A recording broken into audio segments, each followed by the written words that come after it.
Баршаңызға сәлем достар, менің каналыма қош келдіңіздер. Бүгінгі видеода біз йогурт қосылған шоколадный пирог дайындайтын боламыз. Видеоны көрместен бұрын каналыма тіркеліп, және де видеоны соңына дейін қарауларыңызды сұраймын. Бұл пирогтың құрамындағы қажетті ингредиенттердің барлығы әр ханшайымның ас үйінде табылатын заттарымен дайындайтын боламыз.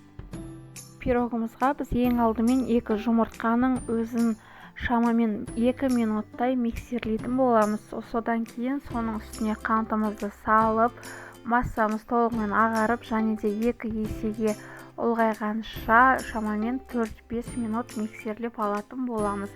Массамыз жақсылап көтерілуі қажет.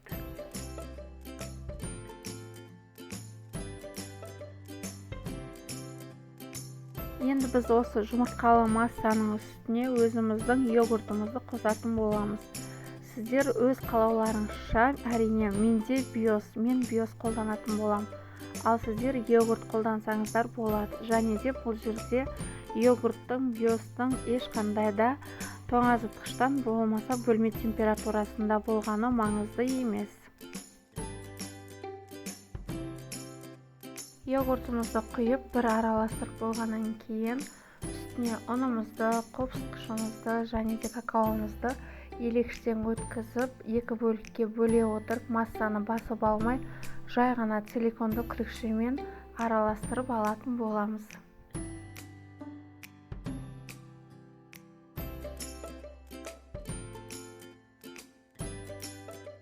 Ұнымызды жақсылап араластырып болғаннан кейін осы массамызды ыдысымызға салып, 180 градуста 40-45 минут духовкада пісіретін боламыз.